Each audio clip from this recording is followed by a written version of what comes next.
have AI ML use cases actually talking about the threat that it is generating, the blockchain entering manufacturing as some use cases, maybe in inventory, maybe in automatic payments that can happen.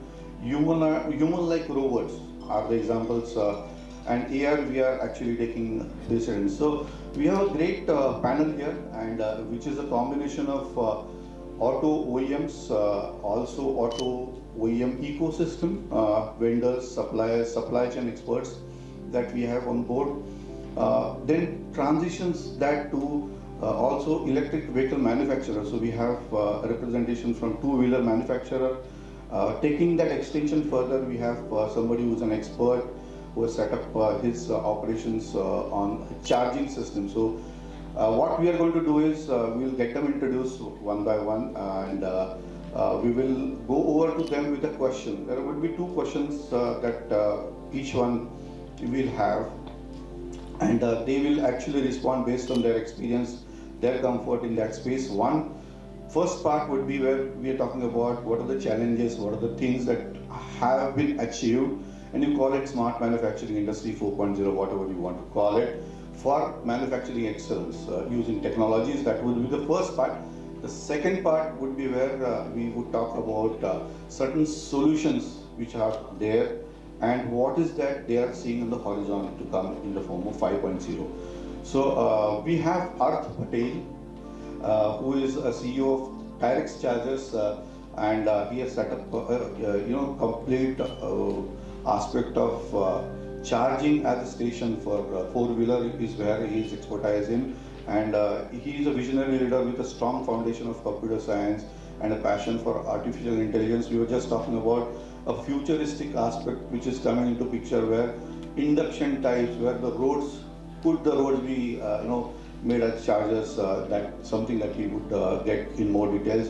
We have Sandeep, Chati, who is bringing in the OEM kind of a flavor, who has hands-on aspects of how operations are got enabled, and he would cite those examples going forward. We have Raj Mehta, who has set up his two-wheeler manufacturing, is a unique kind of a two-wheeler scooter, and he will talk about more about the brand and what challenges that we are seeing. We have Jindal, who has been instrumental from MG Motors to indigenize the latest of the latest product that has come and indigenize it. So I think then we have Vipul, Mr. Vipul, who would bring in his insights about how this whole ecosystem in electric vehicle gets structured and how efficiencies across. See, typically we see that electric vehicle has become very simple, and he will bring that dimension of how complex it is. It's not just that engine is getting replaced with the battery and motor, but what are those nuances for vendor development, quality assurance that is important going forward. So I would put this question, we will go in sequence with Sandeep Chati as the first expert sharing his insights about, in your parlance for larger companies, larger OEMs, how manufacturing excellence gets defined and how challenging it is in that respect. So over to you. You can introduce in more details for bringing more context to the audience what you are speaking. Thank you. Namaste everyone. So I am working in Ford from last 10 years, overall 22 years of experience. I have worked in the implementation of Industry 4.0, 5.0 technologies. Also worked outside the India for the machine development in terms of various OEMs for almost 2 years. So quite aware of these technologies. And today I am very honored to participate in this event. And from morning it has been a very enlightening session to understand more about the how the overall automotive industry is growing. So if you see, if we talk about global industry, it's a powerhouse of $6.7 trillion in 2023, what sales we have achieved, right? And for India, it is $177 billion. And if you see in terms of volume, it is 80 million units has been sold overall globally. And for India, it is 4 million units, right? So industry is seeing good growth in terms of the economy, in terms of the overall job increase, and also a global competitiveness. So if you come towards the manufacturing excellence in this industry. So I can see overall manufacturing industry leaders are all together seeing the major challenge in navigating this overall evolving the technological landscape and harnessing its potential to achieve the manufacturing excellence. We have a lot of technologies are coming up, but at the same time, if you talk about the excellence, it's all about growing further. Do whatever better, whatever you are doing, do better than the yesterday, right? And we all want at the low cost. So if you see our vision, low cost, zero cost, 100% flow. So how to do that, right? So if you see the challenges are in terms of cost. We have implemented cobots, collaborative robots, right? But then over a period of time, right? Over a period of time, the demand is to again evolve the technology and do it for couple of more places, right? That is one challenge. So in terms of cost, we are facing major challenges. Like we want 100% ROI. If ROI is there, then we want 200% output from this technology. Second challenge, which is major challenge if I see in terms of people. If we implemented some technologies and we invested in people, their training, but over a period of time they grow, and again for the vertical growth they are leaving. So quiet quitting is happening overall in the industry. So how to stop this quiet quitting? So we talked about Mr. Raju told about we were discussing about how we can control the attritions, overall increase overall fulcrum to create more and more scaling opportunities. Right. So do you see those kind of dashboards, those kind of technologies are implemented where you see some ROI for some of the projects already been there in the OEM sectors? Yeah. We have implemented couple of technologies. If I see talked about the factory information system. In the morning, Mr. Mayank talked about the MES, right? So factory information system, it's an example of big data analytics, right? So we have implemented that technology, and day-to-day basis, our shop floor teams are utilizing that technology and increasing throughput to potential from 80 to 85% without any investment. So that's what the manufacturing excellence is all about. Right. And the initial resistance that you always have for implementation, right from financial approvals to that ye nahi hoga. Correct.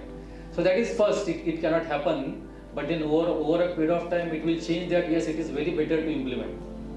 Right. So that's a very good experience what we have got. So one example is in terms of FIS. Second, if I say in terms of the wireless vibration monitoring systems, right? So these are also, if you see the OEMs or the suppliers are coming with these technologies, but we want only 10% of that. Why to pay for overall technology? So we thought, we discussed with them, we partner with them and see that this can be developed peculiar to this requirement only. So the overall cost has been reduced to 10% only, but our benefit is 100%. Wonderful, wonderful. Let's move on to Mr. Samir Jindal and understand, whenever there is a new product and auto industry has got its own way of new product introduction, 3 years, 4 years, 5 years was the time. Now the cycles are going faster where you need to have more and more of such kind of products coming into way. How is it where you have something which is not Indian, and how difficult was it to indigenize that kind of a hector product from MG? Okay. Good afternoon all. So first let me introduce myself briefly. So after doing graduation from US in CAD/CAM technologies in 1995, I joined Daewoo Motor Corporation in India in 96. And then I moved on to General Motors in 2001. And after that 14 years I was in General Motors at different locations, including South Korea on an ISP assignment for 3.5 years. And then I joined Hero MotoCorp briefly for 1.5 to 2 years. And after that I established this company MG Motor along with 4 or 5 more directors and our MD Raju Chawla. So this was 2017 and now we are in 2024. And this was what Hector you told, this was our first internet product ape of India. So now I am also in Siam as a connected car co-chair, so for this connected car technologies. So this is a type of innovation which actually I pushed myself personally for bringing in India, because all the OEMs that time, even Maruti, Hyundai and all big OEMs were scared of this technology to get in, because there was no established policies made by government as well. So we have to go to Department of Telecommunication, get these policies established, a lot of things have to be done. So the localization, what you talked about, is a lot of indigenous features we introduced for the India market. And that was also, we introduced the local language into that, Hindi and all features. So now you see the last year, what we have introduced, Hector, has more than 75 plus internet features. Oh, okay. Yeah, so that's roadmap what we are following. And in terms of artificial intelligence, like paying and all what you were telling, we have already introduced it in the last version. So this is, level of technology. We tried to make our cars unique and different. And lot of manufacturing technology is what Sandeep told. We right from the beginning tried to inculcate in the factory and as per the modern techniques of AI, IoT and all those things we have tried. Apart from that, what Rajiv said, the skilling is very important. So we made an effort and created a program of NG Nurture since 2020, formulated it in 23 into more than 21 colleges, and now there are 1200 students into this program. So this is all we are teaching connected cars, autonomous cars and electric vehicles to these students. That's and they wonderful. take it as an optional course, and we give them a joint certification with the college and MG Motor. That's really wonderful. But you know, Indian customers are known to be most tough, right? I mean, Yes, so definitely. how do you translate that into bringing internal excellence that you need to have in manufacturing? Anything that is not up to the mark? Yeah, definitely. There's a continuous improvement process, and lot of things also comes from the market, sales and service side. A lot of things they point out for improvements, and we immediately try to incorporate that in our system. Also, there is a very robust process along with all latest technologies for checking and quality assurance. Quality assurance. Yes, that is the one of the key and very strong points of MG Motor cars.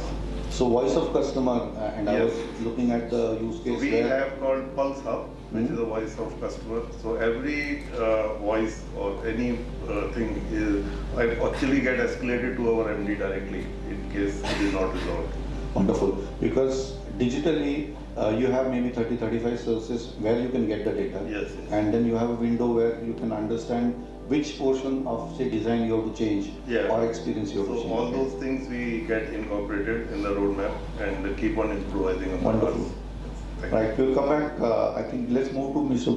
Vipul, and speaking about the ecosystem and electronics. If we say that electronics, mechanical, everything together, and we finally talk about integrated way of demonstrating all these vendors that will supply certain things which might have to match the interfaces. वो कैसे करते हैं? I mean, how difficult is it in the manufacturing parlance? The point is, right now I'll give you a very small brief because it started in 2013 when we were still moving on the lead acid platform. But India, as we know, is a peculiar place to start new technologies. Our company was incubated in IIT Delhi, and the purpose was to develop softwares for the 2 and the 3 wheelers. And then we decided that the software also has to sit somewhere, so we started designing the hardware for it. And that's where we had the advantage, being in the IIT, so we could carry out our simulations and everything there itself. But now coming to the market, you see, in India 2 things work very well. First, कितने की है और कितना मैं उससे कमा सकता हूँ, and कितनी चलेगी और कितने की है. See, so when government formulated this policy in 2014, I think January, when they formed a new class of vehicles, which was the e-rickshaw and the e-car. So that's how that revolution began, and rightly so. The people who were buying those were making close to, I think, about anywhere between 1,500 to 2,200 rupees per day. And these were the families which had migrated from villages to cities, and their chacha ka ladka and unka ladka, they all then started. And actually, became a craze, and that's how it formed. From that early days, it was very difficult to make people adopt this, explain it to the government, even though the government was really proactive that time also, they led. So once we had developed the hardware and the software, there were no takers at that point of time. Because everything was coming from China, and in China also the level of sophistication was very limited for this class of vehicles. They were having the two-wheelers and the three-wheelers until April 2019. I would reckon about 90 or 99% of their vehicles were also working on lead acid. Then they formed a new rule, and then that is when the level of sophistication started. And people started talking to us. We are doing the battery management systems, we are doing the chargers, we are doing the IoTs or the vehicle intelligence modules and controllers and everything. And suddenly they discovered that here is an Indian company which can do this. So since we actually, till now we have still not thought about getting into the manufacturing, because the volumes, no matter what you say, are still very, very low in India initially. So it does not make sense for us to get into manufacturing. However, now that we are working with the big OEs, so we are implementing FUSA in our designing aspects. We are also working with some SFD partners who are doing the manufacturing. See, the improvement is coming in terms of the quality of components that you're using. There are the active components, there are the passive components. The active components you are supposed to buy from the best manufacturer. You cannot compromise on that, because battery is 50% of the cost. And life, yeah. And in the battery, also the cell management, cells are 80% in a pack. So you have to manage. So what we do, we have our FCTs, the ICTs, where we actually test the components, because after all that manufacturing process is all automated. And you can test it post, once the PCB has come out.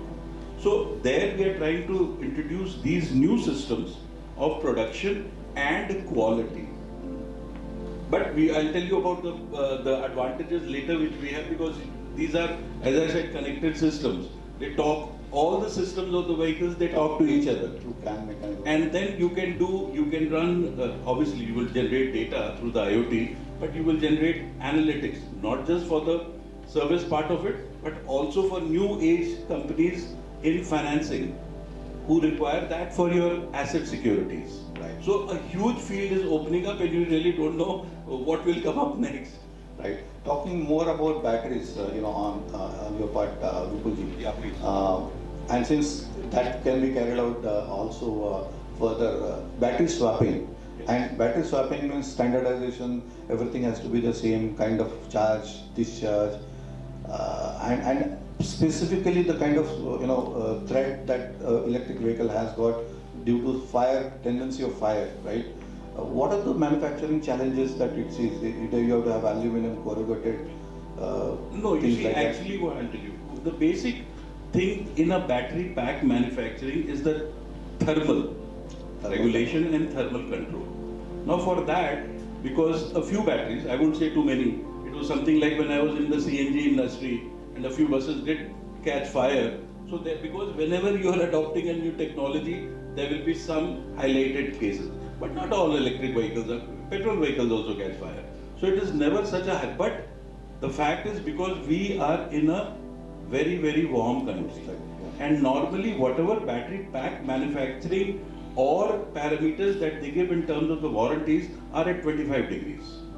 So here we have, I think, 45 to 50 in Delhi, where the surface temperature goes up to as high as 70 degrees. So in that case, you have to manage those systems very, very well.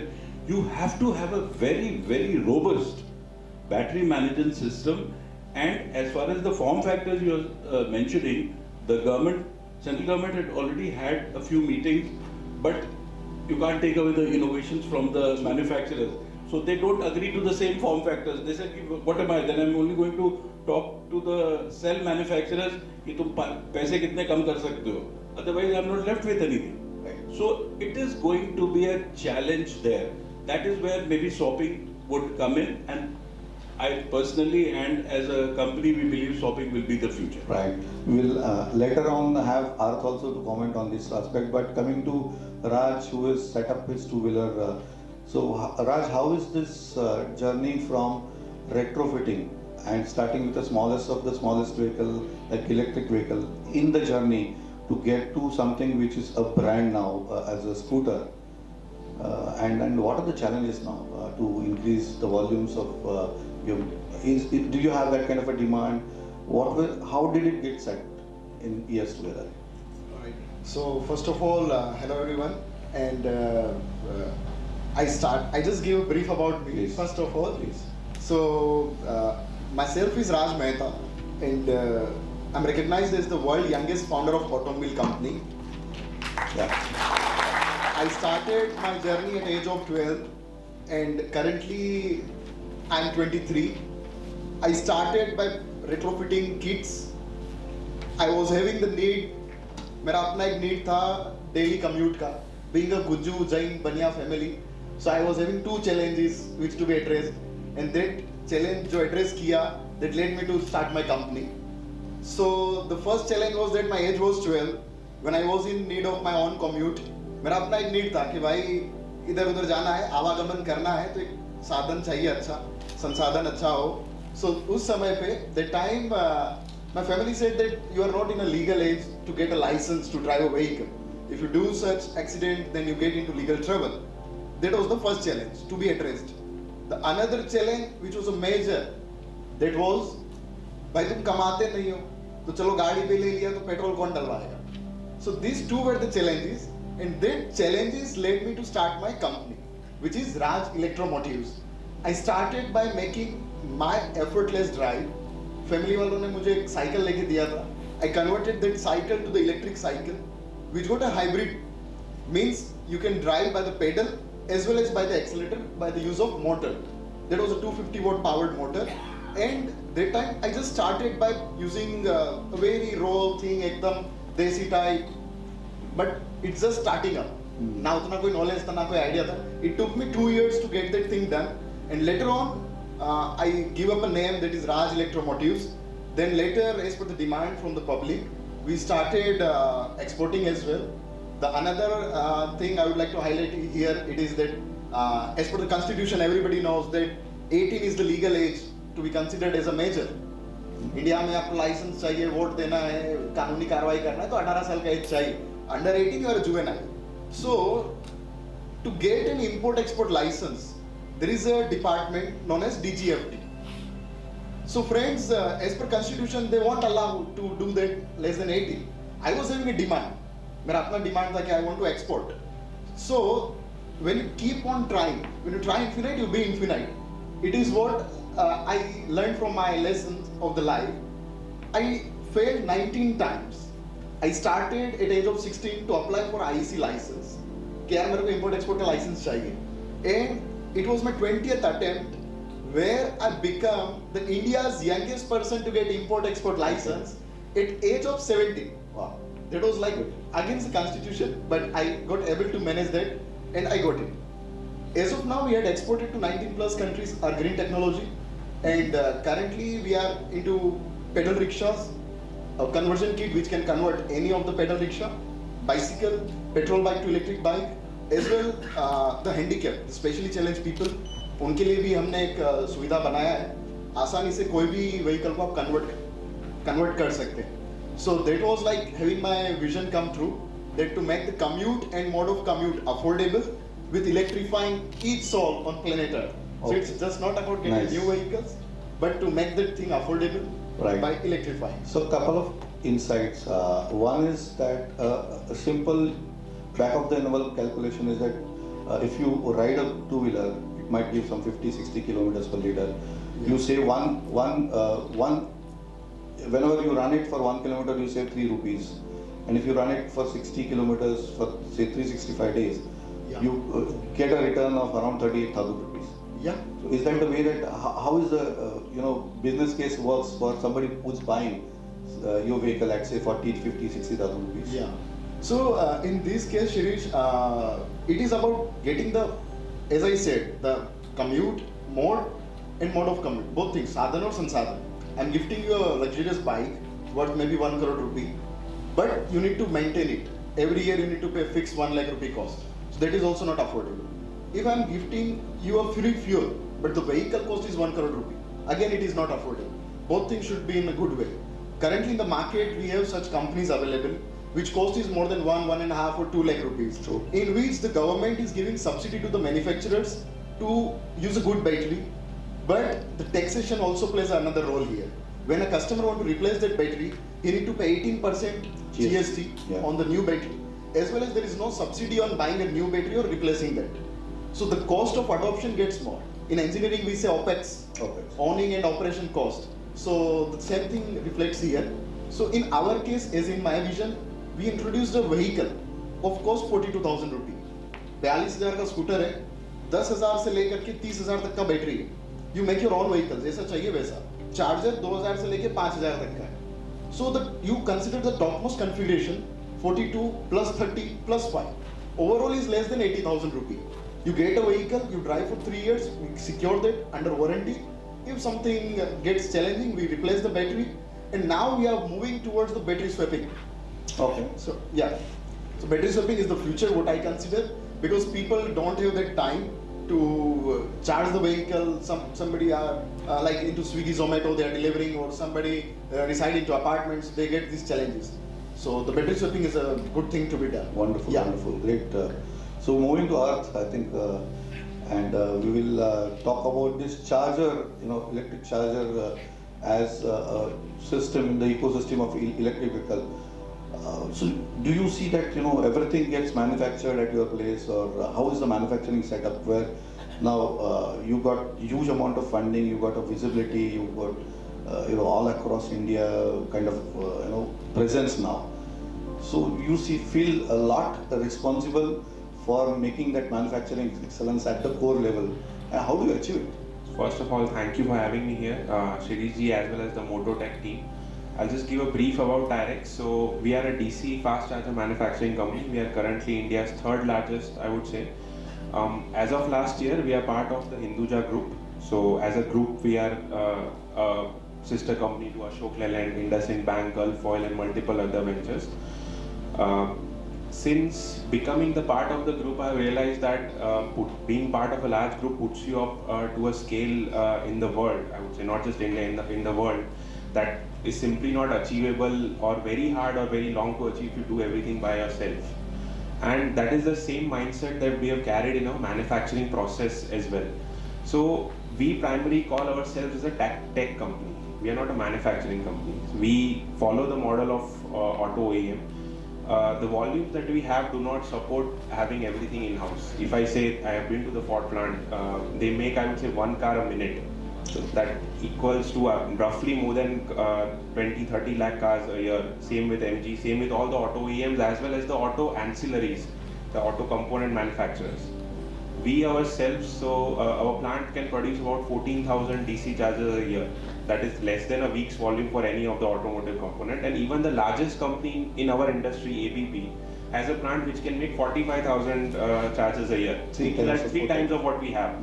So that volume does not support having everything in-house. So we are a strictly tech company. We focus on having design control over all of our products, all of the sub-components that goes inside our products. We focus on having design control over the body of the charger, the PCBs, the power converters, and every power electronic aspects of the chargers. But we don't manufacture anything in-house. We get it outsourced because there are lots and lots of SMTs available in India which can do much better job producing those things than we ever would. So we get everything outsourced. The only thing that we do in-house is assembly and testing. We have a very strong incoming as well as outgoing focus on the testing aspect. We have invested heavily and have sophisticated, I would say, first in the industry, German equipments in place to test the products we buy from outside. We have design control of the products, even though we need to test it when we get them in-house. And we have a very strong end-of-the-line testing, which allows us to test the chargers at various voltage levels as per various standards which are defined for the global products that are there.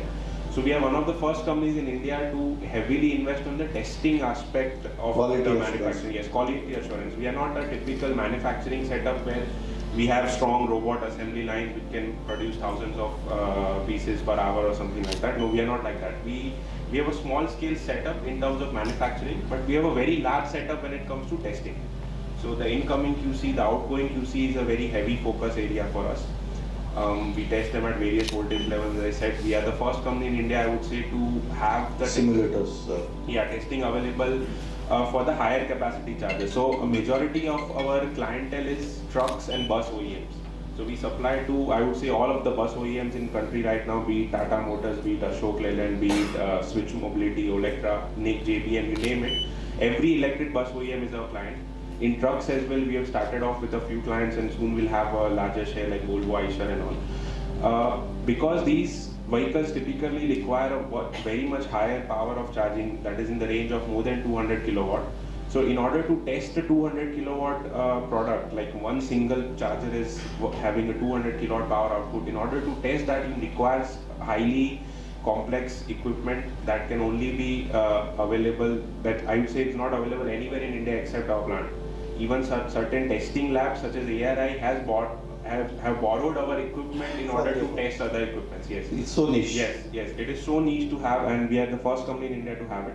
So our focus has always been on the testing part of it and the design part of it. The manufacturing part, we just let the people who do it in a better way do it for us, and we get it, we assemble, we test, and then we sell. That is the process that we follow. Right. As the adoption is aimed at 80% of maybe two-wheeler, three-wheelers, four-wheelers, maybe 20, 30, days in years keep changing, percentages also keep varying. But do you see that it actually would increase the volumes that you have, where certain things have to be done in-house? Do you see that happening in future for India as a country has been focusing a lot on electric 2 and 3 wheelers. Adoption has been very good. Electric 4 wheelers and above, yes, the adoption has been good, I would say. But roughly again, as on date, India has about 1.5 lakh electric cars. That is nothing compared to the petrol vehicle.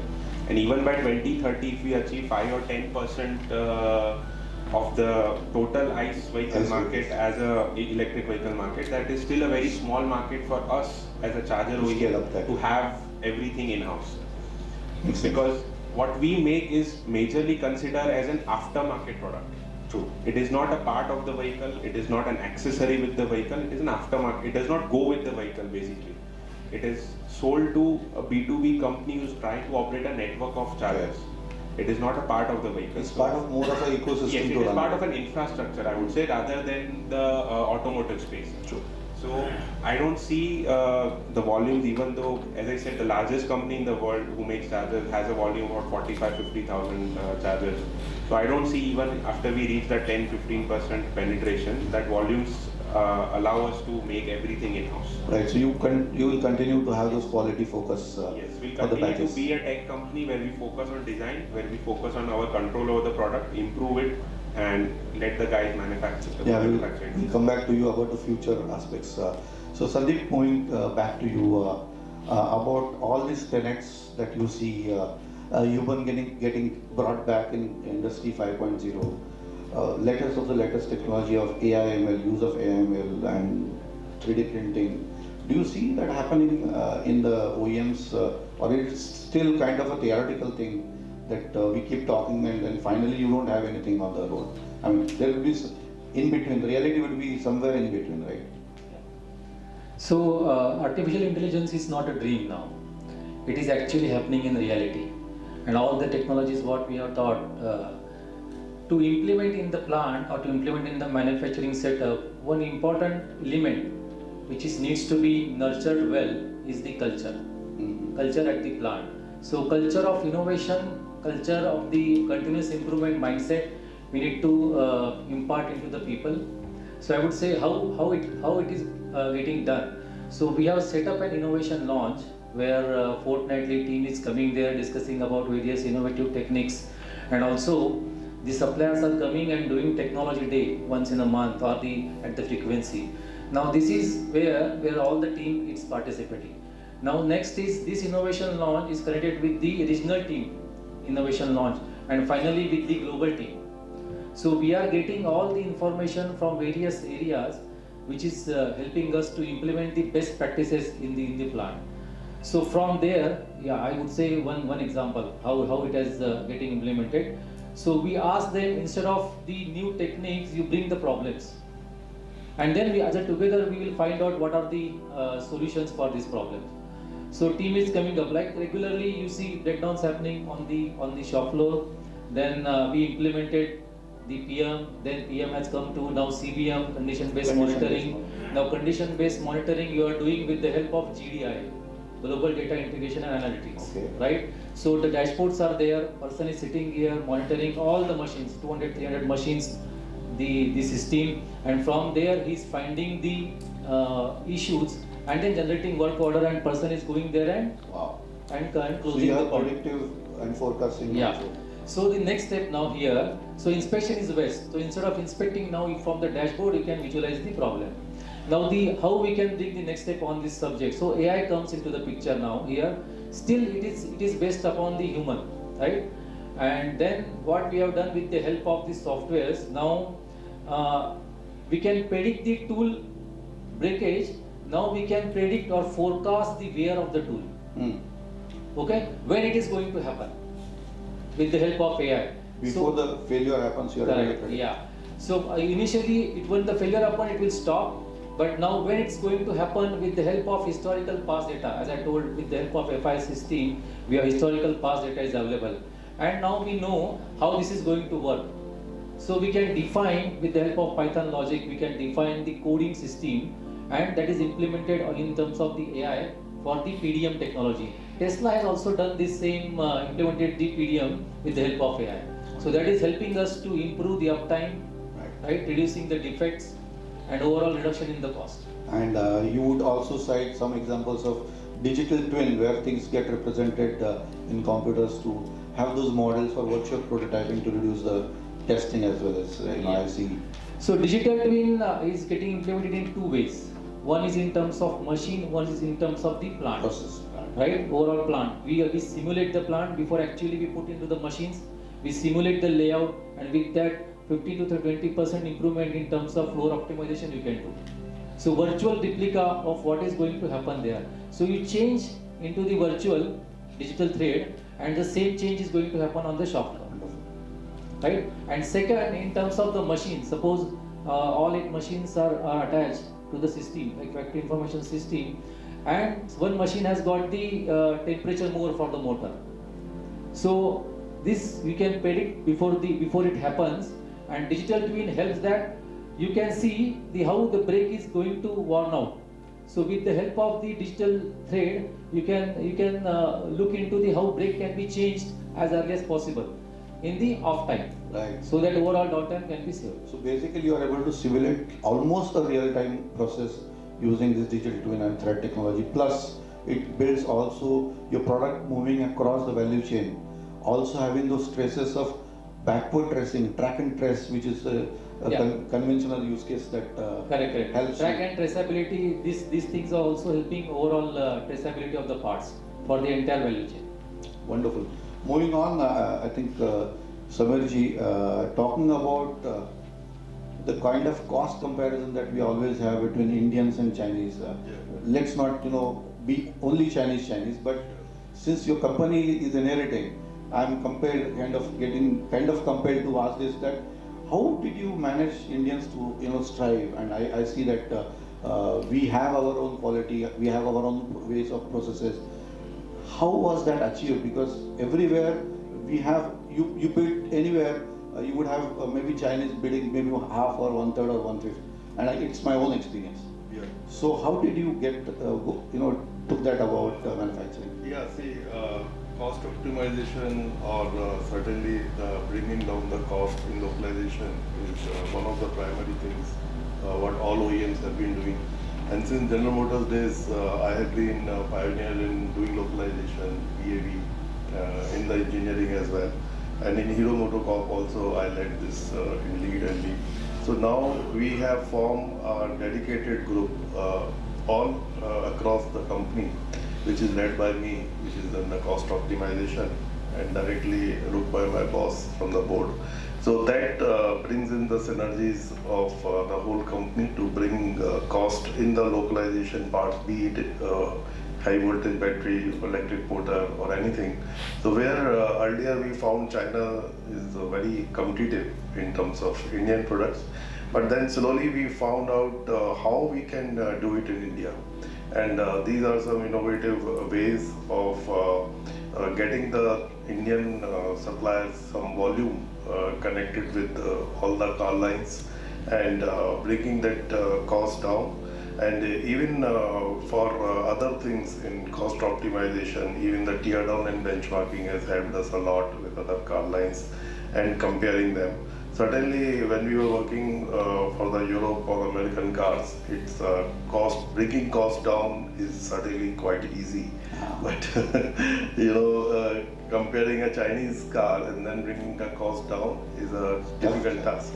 But definitely we are progressing on that, and now as we are progressing for a bigger venture, we are trying to build up our own EV ecosystem. Wow.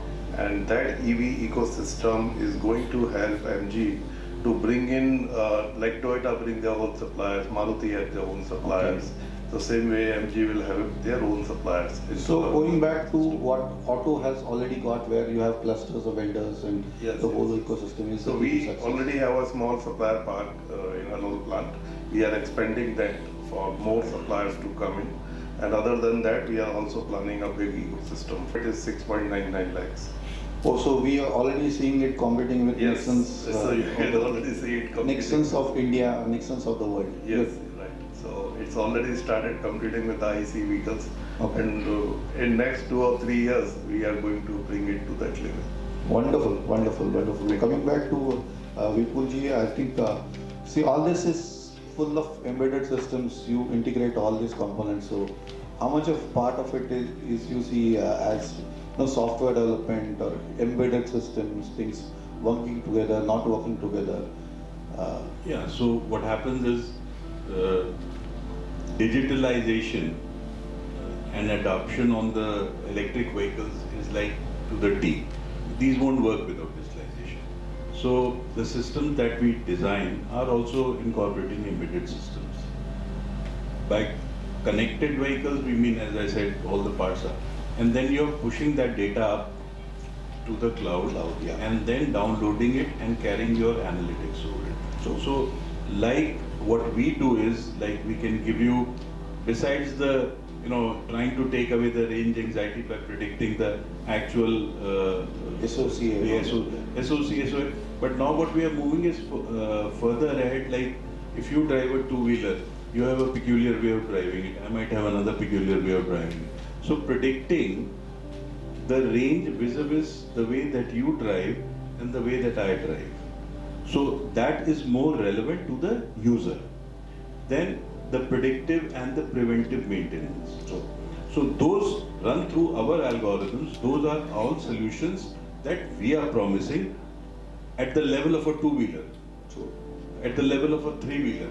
So that because the biggest challenge in electric vehicle adoption was the range anxiety. Absolutely. And that is why we feel that swapping is now coming in, and that is going to take a lot of it away, even though there are enough challenges in swapping also right now. Because when you swap a battery, the first guy gets the fully 100% charged batteries. The second guy who comes in after 3 hours, he's got 16 batteries over there, some at 30, some at 40, some at 50. So there also you can use digitalization to actually foresee where those swapping places are there. What is the level of swapping of each battery over there? Time, go pick up your thing, and obviously you can digitally book it also. And then you can go replace your battery. So a lot of digitalization, embedded system software is all going into So it. all that you generate as data, used as a big data for predictive analysis. Absolutely, absolutely. Because you see, geofencing and all these things, though, anyways, are there. But it is the predictive, because those are peculiar, the way you predict. Right. And as I said, through driving behaviors, through topology. If you're driving it in Shimla or you're driving it in Delhi. At what temperature, At what gradients? temperature, what gradients, what temperature. So all those things are now possible at the level of a 2 and 3 wheeler, which we are doing. So we enjoy doing that. Moving on to Raj, and I would definitely like to know. We spoke about adoption of vehicles, and I translate that into something which is a unique manufacturing challenge. If you talk about retrofitting, after you retrofit. So, question is, if I want to convert 80% of the vehicle, I have 100 units of ICE vehicle, would I add 80 more of EVs? So 80 divided by 180, is that 80%? Or if I convert out of 100, 80, so 80 divided by 100 is 80%. So does that make a strong case for retrofitting, or you have challenge after retrofitting the original OEM? Now if you are the one, you would own it, but nobody owns it. And whoever does that retrofitting has to own it. So I would ask this question as a product owner. How do you see this helping or not helping? Yeah, so in this case, Shirish, the first thing gets to the challenge in retrofitment, which I face till now, is the government homologation. Also, because we need to pass certain homologations for the kits. Another thing come up here is the vehicle have a scrapping policy by government. Due to pollution, they scrap that. After that, the retrofitment get more easy and a solution to that scrap. Because the vehicle chassis is built enough to sustain 20-30 years. You can see Rajdut and that all vehicles still are in working condition. But today you can see like 10 or 15 years, the vehicle... 15 years you have to renew the registration. Yeah, but there are certain things, like for example, in certain cases, if the vehicle not get renewed due to more pollution, if the pollution is more by the engine, then as a result, you need to retrofit either scrap. If it is having more pollution than the approved or permittable limits. So these are the things. As well, the retrofitment is very easy to be done. Like in our case, we are making it very easy. Anyone can fit it and get it moved very easy and in a very affordable cost. So retrofit, but it depends. Like you want to replace that in 4-wheeler, so that cost would be more. If in 2-wheeler, the cost would be affordable because the entire system need to be changed. And after all, it should be feasible in economical way, like into the commercial way. Wonderful. Moving on to Arth, maybe a perspective about what's the future that you see for discharges as you see research across in the world, and would it impact the manufacturing sectors or something that you're doing in your space? In terms of future for the charging, we see a lot of different things happening around the world, that may be wireless charging, inductive charging, or pantograph sort of systems for larger vehicles, swapping again for 2-3-wheelers. Lot of things are happening. The industry is so new that I would say every month we get new news that okay, this guy is doing something around the world, this person is doing something like that. Because the industry is evolving, I would say it would take 4 or 5 years more to arrive at a solution which would be optimal for the next 20 years. Like when petrol was coming, different people were experimenting. Last 20-25 years, there's not much improvements have been done in the apart from this, the ethanol blending, I don't see much difference. So same way, I would say 4-5 years to go for the industry to arrive at a solution which can be carried on for the next 20-25 years. Even from a charging perspective, people have reached around the globe where from a 4-wheeler, strictly from a 4-wheeler angle, you can charge about 300 to 400 kilometers in 10 minutes, which I feel is a strong case to replace the ICE vehicles. That would be huge ampere. Yeah, if you can charge 300 to 400 kilometers in a span of 10 or 15 minutes, I don't see a reason to not shift to electric vehicles apart from the cost factor. So, right now the major concern people have around the world when shifting to EVs is that charging takes first, it's hard to find chargers. Secondly, even if you have, it takes longer time. Right now in India, all the major mainstream electric vehicles like be it ZS EV, be it Nexon or Hyundai Kona or the Tiagos and the Comets of the world, but they can get their batteries charged in 1.5 hour sort of time. Now as a user, if I'm going somewhere and if I get drained out of battery, I have to stop for 1 or 1.5 hours. It's a long time to stop. But if that can be reduced to 10 minutes, which has already been proven in European and American countries, there is no reason to not switch to EVs. There is no reason to have battery swapping. There is no reason to have any other technology in place for 4-wheelers. 10 minutes, you just put in, get a coffee or just use the washroom, you'll come back 400 kilometers. It's done. And That also maybe a last remark that I would like to have, and you have your own view about hybrids being the solution, because if you have hybrids, which is an established technology for Toyota players having it for 25 years, and we have not kind of leveraged it. Even in US, it was kind of not so successful, being called as range extender. We have Toyota already in collaboration with Maruti, High Rider, which is a product which is absolutely pointed at 20-22 lakhs, and they are just waiting maybe lurch. But you might have a different opinion about I have hybrid. a completely different view that may hurt the sentiment, but still, hybrid is a very good phase to have, but it's just there because of the mindset of the people. It's just there to comfort the mindset of the end user. I personally own an EV for the last 4 years. I have never ever felt that I need to, I'll run out of battery or I'll do. People, It's a mindset. It's a mindset. People in India think that one time in the entire year I have to go to my hometown just once for There 1 week. There I want to have a 500-kilometer range. But for a daily use where I'm traveling 50, 40 or 600 kilometers even, it's good to have an EV. So I would say as the mindset shift comes slowly and gradually, EVs and hybrids would have a good use case, and they would eventually replace ICE vehicles in certain areas. They would coexist. I'm not saying that hybrids would completely get replaced. They will have their own percentage. They have their own percentage. percentage. EVs would have their own percentage. So they would coexist, but that mindset shift, as soon as it kicks in, which I see that particularly in my age group, or I would say certain plus minus 10 years, it's already shifted. People now understand that okay, saal mein ek baar you have to go somewhere, you can hire a car. But compared to that, the saving you get on a daily basis is much higher. Per kilometer. Per kilometer saving is much higher. And you stop the collision immediately Yes. coming out of your salary. Yes. So as soon as the cost matches, which is already being taken care by the OEMs, last week I would say the prices were slashed. So now more or less the same cost. Running cost is I would say 1/5 or 1/10 in certain cases. Right. So that all savings lead to a case where It's more efficient. It is It's more 82% efficient. yes. It runs It's pleasure to drive. I mean, you drive an EV, it's much more. You'll never- Yeah, you cannot get that comfort even in a 1 CR car. What you can get in a Tata Tiago in terms of driving pleasure, the silent cabin, the no less vibrations, everything. So it would eventually replace, and there would definitely be taken over by the hybrid. Good, wonderful. I think just to summarize, I think we have had views from time. Right. We'll go for questions.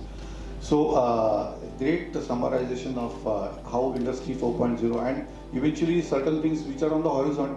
At times we feel that those are just theory, and only conferences we talk about it. We saw a grounded way that certain industries definitely going there. Certain of the technologies, if not all, are landing and making their impact for the manufacturing excellence that we see. So great, thanks to all the panel members to have shared your insights. I'll open it up for the questions if you have any.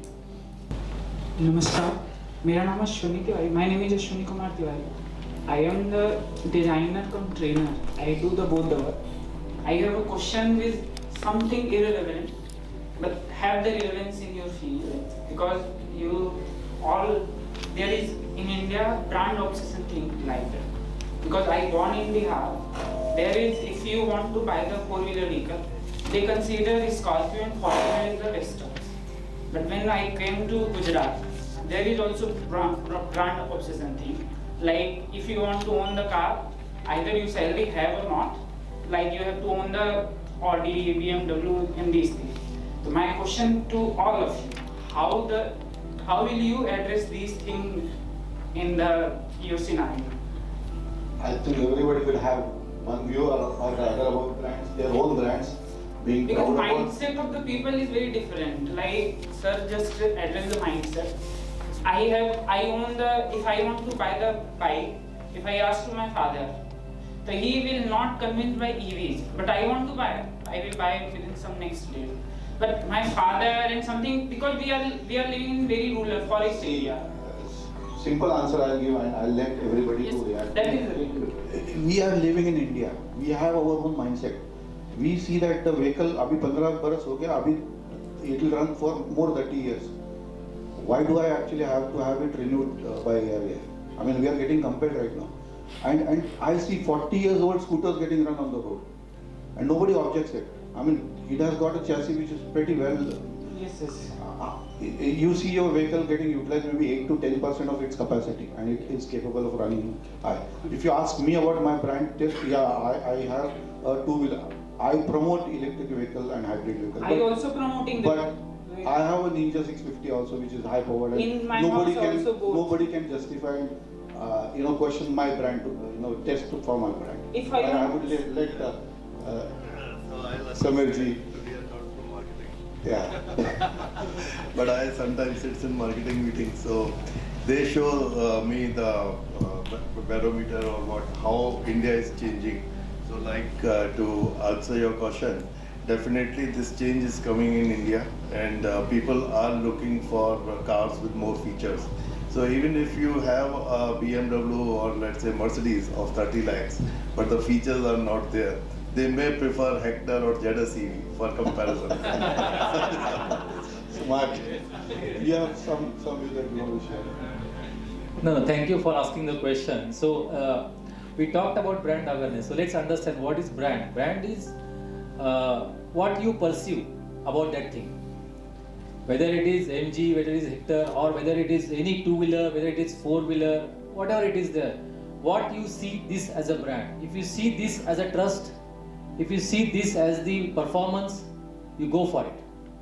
Okay, don't go about the various different things, but what you perceive. Like Apple, we see it is the epitome of safety, right? It is very safe phone, but do we have that money? Yes, go for it. Okay. Then same way other manufacturers are there. So brand is different. Brand perception is different in the different segments. I can add, and maybe I would request Arth to add it to it. If you see the kind of market leaders right now in the EV space, those are Tata Motors. And whether to call it something which is a transition from a truck maker to a car maker, are they there? As customers, you are the ones who decide. And if you are buying it at a cost which is 20 lakhs, which is a sweet spot where foreign companies couldn't sustain it, and they had to leave India market. So that is the power of brand. It's just an example. Arth. In terms of brand, yeah, I would say all the leading brands have EVs now. I mean, almost all. And sooner or later, within a year's time, I would say everyone would have some or other model. They may not have the options they have in the ICE space, but they do have an option. So any brand you like, I mean, any brand your family can get convinced of to buy, surely they have an option. Even Hero has an option. Yes, I agree. There are new brands like Ola and Ather and Greta in space which are not there in the ICE vehicle space, so they don't have that value when coming from petrol point of view. But all the brands have some or other model in the segment which is an EV or a hybrid vehicle.